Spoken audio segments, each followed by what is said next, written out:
Welcome to Python nights. आप लोगों ने डिबगिंग लफ्ज कहीं ना कहीं लाजमी से सुना होगा। ये लफ्ज सुनने में जितना मुश्किल लगता है, ये हकीकत में उतना मुश्किल नहीं है। आज की इस वीडियो में हम लोग यही सीखने वाले हैं कि अपने कोड में हम लोग डिबगिंग किस तरह से कर सकते हैं। तो फिर फटाफट से चलते हैं अपनी कंप्यूटर स्क्रीन पर और देखते हैं ये डिबगिंग क्या चीज है। Let's start the intro.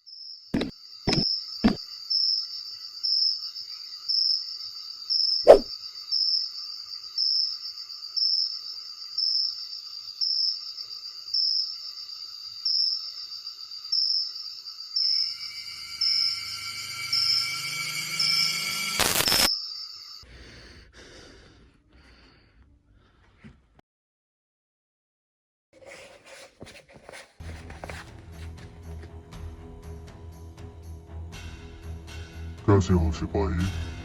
हाँ तुम्हें चुन लिया गया है। तुम्हें इस ताकत के लिए चुन लिया गया है। Welcome to Python nights. तो हम लोग आज अपनी कंप्यूटर स्क्रीन में फटाफट से चलते हैं अपने आज के ट्यूटोरियल के लिए एक फोल्डर बना लेते हैं ट्यूटोरियल 27 के नाम से। Tutorial 27 okay. इसको ओपन करते हैं, राइट क्लिक करके ओपन विद कोड करेंगे। डिबगिंग यार आपको सुनने में मुश्किल लग रहा होगा, मुश्किल लगता भी है, बहुत ज़्यादा लोगों को मुश्किल लगता है। मुझे भी स्टार्टिंग में मुश्किल लगता था, बट ये इतना कोई मुश्किल या कोई ऐसी कोई रॉकेट साइंस नहीं है जो इसके लिए इतना ज़्यादा घबराया जाए। ये तो कह लो कि काफ़ी ज़्यादा ईज़ी हो गया है अब ना। स्टार्टिंग में पहले मुश्किल भी होता था बट अब ईज़ी है। अब फटाफट से चलते हैं अपनी बुक की तरफ और ये डिबगिंग बेसिक। डिबगिंग का मतलब होता है अपने कोड के एरर्स को ढूंढना और फिक्स करना। जस्ट इस काम को ही डिबगिंग कहते हैं। कोई इसके अंदर रॉकेट साइंस नहीं है। आपने कोई तोप नहीं चलानी, कोई गोलियां नहीं चलानी इसके अंदर। जिस तरह पहले हमने क्या किए थे, पहले हमने एरर्स को हैंडल किया था। ठीक है, हमने जब एरर हैंडलिंग की एक्सेप्शंस के जरिए, तब हमने उन एरर्स जो आ रहे थे हमें हैंडल किया था। इसके अंदर हमें एरर्स को ढूंढकर उन्हें रिमूव करना है। ठीक है, जस्ट एग्जांपल वो एरर कब आते थे, रन टाइम एरर थे या कुछ और एरर्स थे, समथिंग कह लो कि एरर्स आ रहे थे, हम उनको हैंडल कर रहे थे। अगर भाई यहाँ पे एरर आ जाए तो इसको ऐसे हैंडल करना है, यहाँ पे आ जाए इसको ऐसे हैंडल करना है। अब हमने एरर को खत्म करना है। ठीक है, इसी चीज को डिबगिंग कहते हैं।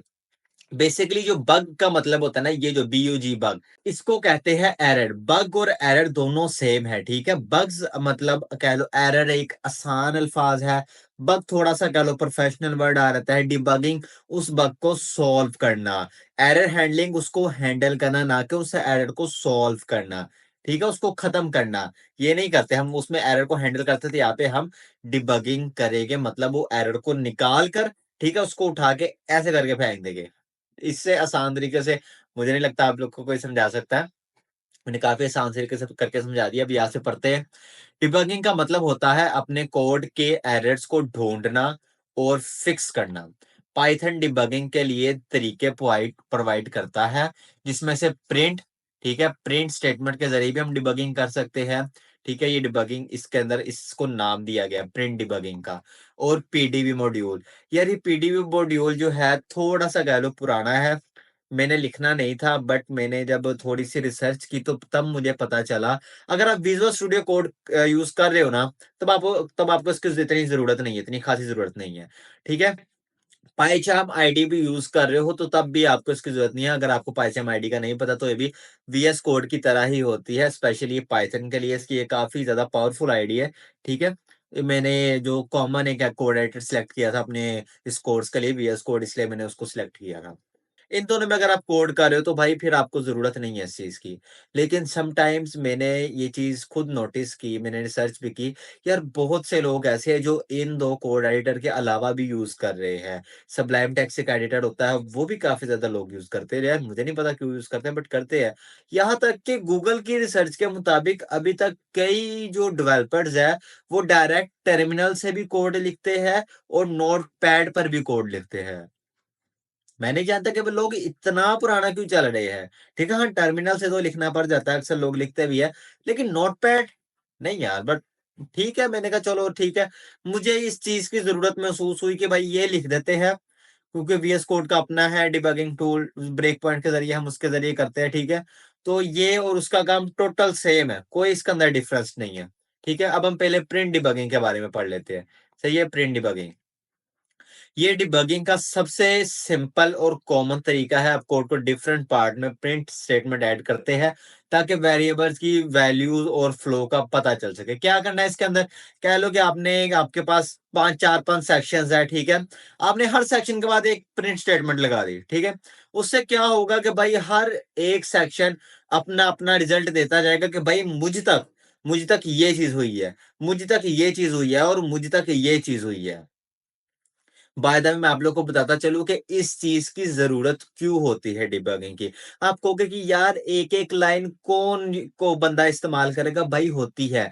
कभी-कभार ऐसे ऐसे छोटे-छोटे आपकी गलती की वजह से आपको ऐसा आ रहा होता है कि भाई वो एरर्स नहीं होते, लेकिन वो आपके कोड को सही चलने नहीं दे रहे होते, वो बग्स होते हैं। अब जस्ट लाइक मेरे साथ इस तरह हुआ था जब मैं स्टार्टअप में था, मैं भी एक बिगिनर था, तो मेरे साथ कुछ इस तरह से हुआ था कि मैंने एक इंडेंटेशन की गलती कर दी थी। अगर इंडेंटेशन की गलती आपको पता है कि एरर थ्रो करते हैं क्योंकि उसका सिंटैक्स है, लेकिन मेरे साथ कुछ इस तरह से हुआ कि मैंने इंडेंटेशन कम नहीं की बल्कि एक इंडेंटेशन ज़्यादा कर दी। उससे पहले एक लूप चल रही थी, मैं वो काम जो था वो लूप से बाहर करवाना चाहता था। ठीक है? अब तो ठीक तरह से मुझे भी नहीं याद कि क्या था, बस इतना याद है कि हुआ था भाई मेरे साथ इस तरह। तो क्या था कि वो लूप से मैं बाहर करवाना चाहता था, लेकिन वो लूप के अंदर जा रहा था। मैं काफ़ी ज़्यादा परेशान था कि ये क्यों हो रहा है? एक इंडेंटेशन की ही गलती थी। फिर मुझे नहीं था पता, मुझे उसके अंदर काफ़ी ज़्यादा मैं इतना बता सकता हूँ कि 50 लाइन्स ऑफ कोड थी वो, और मुझे 3 दिन लग गए थे उस एरर को ढूँढने के लिए। मुझे समझ नहीं आया थी, भई ये एरर हो क्यों रहा है? 3 दिन में भी मुझे समझ नहीं आया। फिर मुझे इस डिबगिंग के बारे में पता चला, मुझे नहीं था पता भाई, मैं साफ कह रहा हूँ, मुझे नहीं था पता। मैंने जिस तरह से सीखा, और कभी-कभार कभी सुनाऊँगा आपको भी अपनी स्टोरी बट इसमें हम इसके बारे में सीख रहे हैं। तो मुझे नहीं था पता कि भाई इस तरह करके होती है डिबगिंग भी।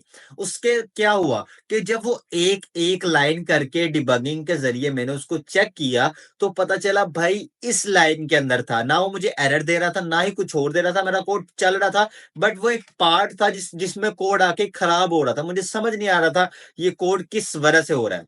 ये मैंने आपको बताया कि डिबगिंग की ज़रूरत क्यों है।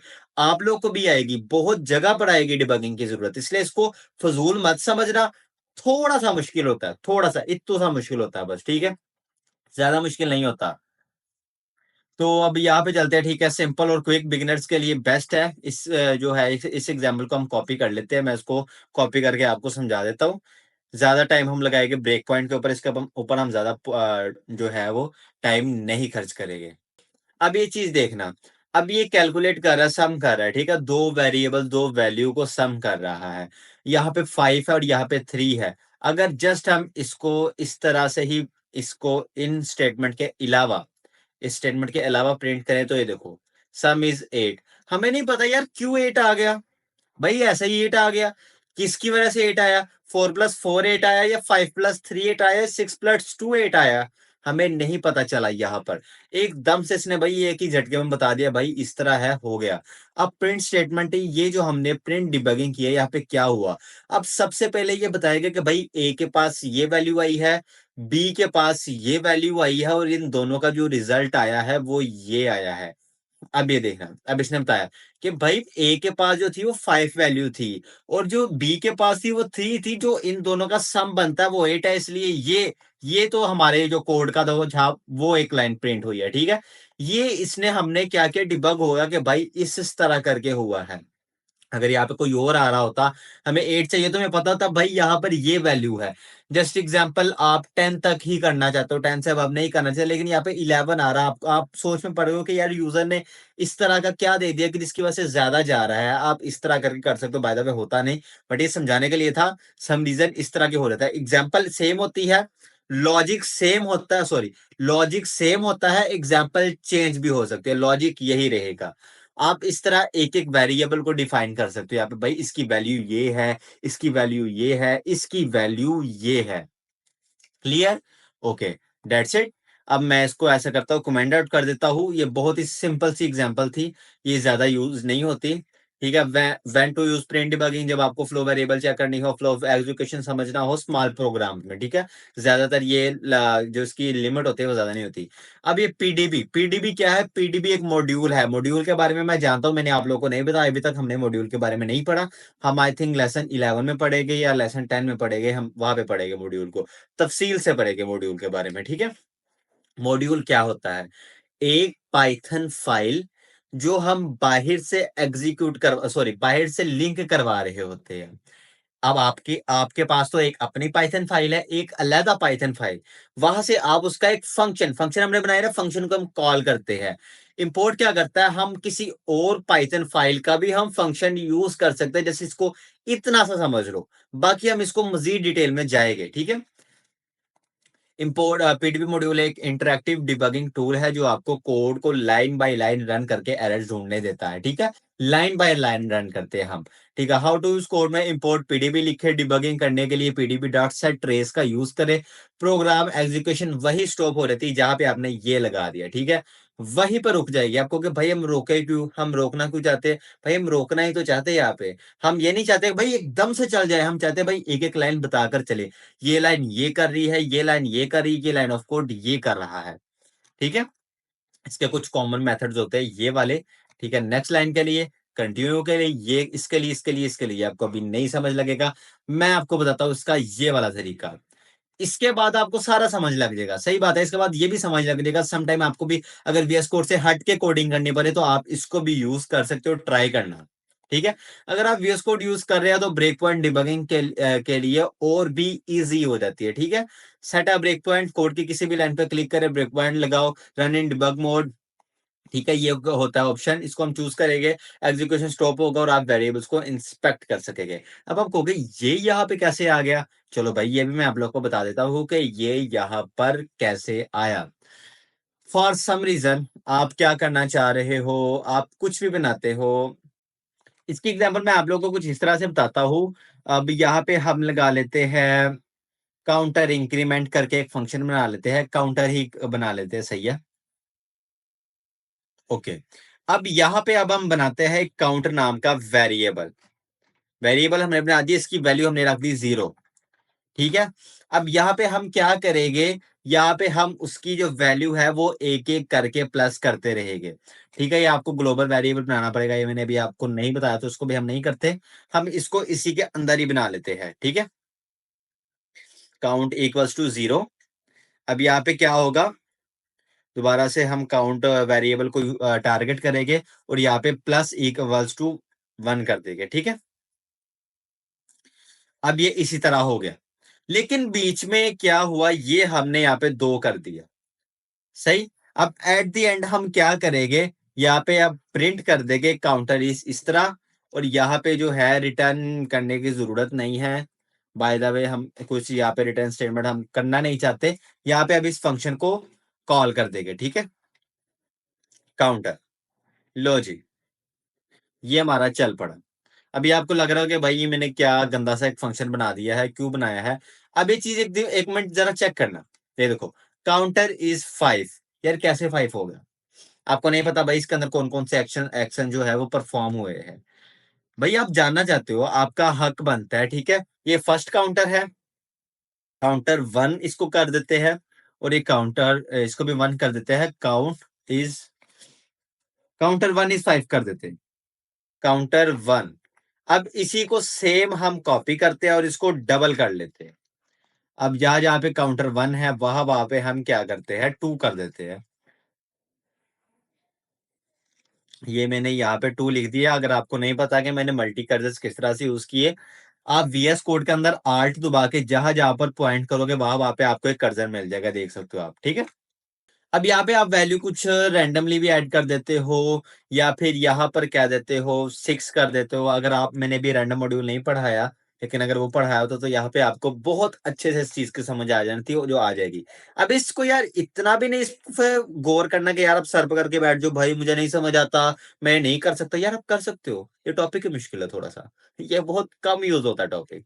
आप इसकी वीडियोस देखोगे, आपको बाकी से इसकी वीडियोस बहुत कम मिलेगी यूट्यूब पर। जहां भी देखोगे कई कोर्सेज में तो ये चीज करवाई ही नहीं जा रही, ये नहीं कि इसको इतना भी फजूल नहीं है कि उसको भाई छोड़ दो, भाई सिखा तो दो ना। अगले बंदे को पता हो कि भाई डिबगिंग इस तरह से करते हैं। किसी को इससे पूछ ले भाई डिबगिंग का पता है, यार वो क्या होता है, वो तो मैंने सीखा ही नहीं। इस तरह ये नहीं करते होते, ठीक है। अब ये देखना, अब ये कह रहा है काउंटर 1 इज 5, काउंटर 2 इज 17। अब आपको नहीं पता भाई ये क्यू 1 है, क्यू 17 है, क्यू क्या है। अब आप क्या करोगे, आप यहाँ पे लगा दोगे ब्रेक पॉइंट। यहाँ पे एक ब्रेक पॉइंट लगा दिया, एक ब्रेक पॉइंट आपने यहाँ पे लगा दिया। अब इसको आप यहां से, ठीक है, ये रेड कलर से है, आप ब्रेक पॉइंट लगा सकते हो, ठीक है। इस तरह करके आप ब्रेक पॉइंट लगा सकते हो। इसका मतलब है कि आपने भाई यहाँ पे ब्रेक लगानी है, इसको रोकना है, इसको फिर चलाना है। और इस ऑप्शन से आप इसका डिबगर मोड ऑन कर सकते हो। सही है।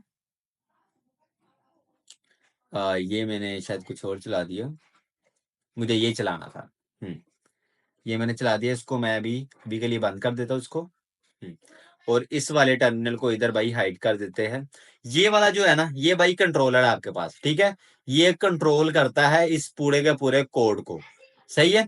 अब ये देखो, अगर आप यहाँ पर जाओ ना, तो आप ये चीज देख सकते हो कि यहाँ पर जो इसके जो वैल्यूज है, ये जो कमांड है, कि मैंने आपको कहा था इसकी आपको अभी समझ नहीं लगेगी, इसको आपको नेक्स्ट समझ लग सकती है जब मैं आपको बताऊंगा। जिस तरह वो एक एक बटन है ना, यहाँ पर एक एक बटन है, एक एक बटन की ये एक एक नाम है, NCQPIL, ठीक है। ये एक एक लाइन जब आप इसके अलावा किसी और आइटम में कर रहे होगे, तब आप इस कंट्रोल पैनल के बजाय आप खुद मैनुअली कर रहे होगे। सही है। अब ये देखो, ये क्या करता है ऑप्शन, ये रीस्टार्ट करता है, ये जो है ये कंटिन्यू कर देता है, ठीक है। अब देख सकते हो कि मैंने वो इस तरह किया कंटिन्यू, और ये वाली लाइन, सिर्फ ये वाला इतना कोड चला, बाकी का कोड नहीं चला। सही है। अगर मैं इसको भी चलाऊं तो फिर भाई ये बाकी का कोड चलेगा। अगर मैं इसको दोबारा से रन करूं, ठीक है, ये दोबारा से चीज करूं, तो अब आपको मैं ये चीज दिखाता हूं। आप फिर से इसको दबाओ कंटिन्यू, और इसको दबाओगे तो रीस्टार्ट हो जाएगा, दोबारा से वापिस आ जाएगा। सही है। दोबारा से वापस आके यहाँ पर आ गया। इसको भी मैं बाय द वे इसको यहाँ पर इसी साइड पे खोल लेता हूँ ताकि आसानी के साथ नजर आ जाए। ठीक है। अब ये क्या करता है, ये जंप करता है नेक्स्ट आइटरेशन पे, आइटरेशन नहीं सॉरी, नेक्स्ट पार्ट पर। इसका जो है नेक्स्ट पार्ट ये बनता है, इसने डायरेक्ट यहाँ पे जंप किया, इसका जो नेक्स्ट जंप होगा यहाँ पर ये प्रिंट हो गया। ठीक। अब यहाँ पर जब इस चीज को करेगा तब वो वाला प्रिंट होगा, ये देखो यहाँ पर। अब आपको एक एक आप पार्ट को कर सकते हो। इसको मैं दोबारा से आपको चलाकर दिखाता हूं। सही है। ये हमारे पास आ गया। अब ये चीज क्या करती है, ये एक एक लाइन बताती है, ठीक है। ये हम ऊपर के, सॉरी, इसको हम दोबारा से ऐसे करके चलाएंगे। ठीक है। अब यहां पर देखो, काउंटर की वैल्यू क्या क्या है, 0। यहां पर 1 हो रही है, यहां पर कितनी हो रही है, 2 हो रही है, यहां पर 4 हो रही है, और यहां पर जो है वो उसकी वैल्यू 5 हो रही है। ठीक है। इसको हम नेक्स्ट करेंगे तो यहाँ पे बताएगा कि भाई इसकी जो वैल्यू है, अगर मैं आपको दिखाऊं यहाँ पे इसके वेरिएबल जो है वो प्रिंट हो रहे हैं फंक्शन वेरिएबल्स में, काउंटर। भाई हो जा, नजर आ जा कैसे फंक्शन वेरिएबल काउंटर, हाँ। अच्छा, ये मैं इसके जो ब्रेक पॉइंट है ना, यहाँ से रिमूव करके इसको यहाँ पर लगाता हूँ। मैं इसको पॉज करता हूँ। यहाँ पे एक ब्रेक पॉइंट लगाऊंगा और दूसरा ब्रेक पॉइंट मैं लगाऊंगा इस जगह पर। अब मैं इसको रन करूंगा। पहले ऐसा करता हूँ, मैं इसको क्लियर कर लेता हूँ, कि काफी ज्यादा इसमें कचरा आ जाता होता है। ठीक है, तो मैं इसको क्लियर कर लिया। अब मैं इसको रन करता हूँ। ठीक है। अब ये आ गया पहला ब्रेक पॉइंट, इसका यहाँ पे लगा, दूसरा यहाँ पे है, ये देखो। सही है। अभी देखो, मैंने यहाँ पर एक और ब्रेक पॉइंट ऐड कर दिया है, और ऐसा करता हूँ मैं यहाँ पर भी कर देता हूँ। अब अभी ये चीज देखना, अब मैं इसको रन करता हूँ ना, तो ये देखो नेक्स्ट जाऊंगा। अब ये देखना, यहाँ पर मुझे वेरिएबल का बताएगा। भाई ये जो काउंट है यहाँ पर 0 है। सही है। ये बता रहा है भाई ये लोकल है। लोकल वेरिएबल क्या होता है, जो आपके फंक्शन के अंदर होते हैं, और ग्लोबल वेरिएबल आपके फंक्शन के बाहर होते हैं। सही है। नेक्स्ट गया, यहाँ पर बता दिया भाई इसका जो है काउंटर की वैल्यू 1 हो गई है। फिर आगे गया, ठीक है, इसने बता दिया भाई यहाँ पर काउंटर के अंदर जो है ये 2 हो गई है वैल्यू, यहाँ पर इसकी वैल्यू जो है वो 2 है। नेक्स्ट गया 4। क्यों? क्योंकि भाई यहाँ पर जो था वो 2 प्लस हुआ है। ठीक है, यहाँ पर 2 वैल्यू थी, यहाँ पर जो है वो जो टोटल वैल्यू बन रही थी 4। अब नेक्स्ट जो गया यहाँ पर काउंटर की वैल्यू होगी 5। ठीक है, यहाँ पर 5 प्रिंट हो गया। अब ये साथ साथ यहाँ पर भी देखो, यहाँ पे नजर आ रहा होगा आपको। अब दोबारा से यहाँ पर गया ये चीज, अब यहाँ पे फंक्शन के अंदर आ गया। सही है, अब ये बताएगा अभी के लिए काउंटर की वैल्यू बिल्कुल जीरो है, यहाँ पर भी जीरो है। नेक्स्ट गया भाई, यहाँ पर 6 होगी, यहाँ पर 8 प्लस हो रहा है। ठीक है, मतलब यहाँ पे 6 प्लस हुआ, यहाँ पे इस लाइन में क्या हुआ, यहाँ पे 8 प्लस हो गया। फिर नेक्स्ट इस लाइन में 2 प्लस हुआ, और नेक्स्ट इस लाइन में 1 प्लस हो गया। आपकी 17 वैल्यू अभी नहीं प्रिंट होगी, इस लाइन के बाद आपकी ये वाली प्रिंट होगी। ठीक है, होप्स हो कि आपको ये थोड़ा सा था मुश्किल, मानता हूँ कि यार था मुश्किल, लेकिन अगर आपको एक एक लाइन ऑफ कोड चेक करना है तो आप इस तरह करके ब्रेक पॉइंट लगा के उनको यूज कर सकते हो। ठीक है, इतना मुश्किल नहीं है, कोई इतना मुश्किल नहीं था यार, आसान था। अगर आपको लगा तो नो वडी, हो लगता होता मुश्किल क्योंकि पहली बार आपने इस तरह का सीखा। मैंने याद है, अगर आप इस कोर्स में ही से ही स्टार्ट कर रहे हो, तो मैंने आपको स्टार्टिंग में कहा था कि यार अभी आपको वो चीजें बहुत आसान लग रही होगी, लेकिन नेक्स्ट जाके आपको मुश्किल भी लगेगी। लेकिन जब आप इन मुश्किल को गुजर जाओगे ना, इन मुश्किल को हल कर लोगे, जब आपको कोई एरर आएगा उसको आप खुद सॉल्व कर लोगे, तो यार आपको अच्छा लगेगा भाई। हाँ, आपको लगेगा कि भाई मैंने सीखा है, मैंने वाकई कुछ सीखा है। अगर आपको इस तरह लगता है तो भाई एक प्यारा सा कमेंट लाजमी कर देना, और वीडियो को लाइक नहीं किया तो अभी तक लाजमी से लाइक कर दो। और ये प्लेलिस्ट नहीं एक्सेस की तो भाई इस प्लेलिस्ट को भी लाजमी से एक्सेस कर लो। ठीक है, ये तो कोई सारी की सारी वीडियोस अपलोड हो रही है, और ये सारे का सारा सोर्स कोड भी गिटहब पर अपलोड होता जा रहा है। अभी तक ये बुक डाउनलोड नहीं की तो यार लाजमी से बुक डाउनलोड कर लेना। तो आज की वीडियो में इतना काफी है, मैं दोबारा मिलता हूँ नेक्स्ट वीडियो में।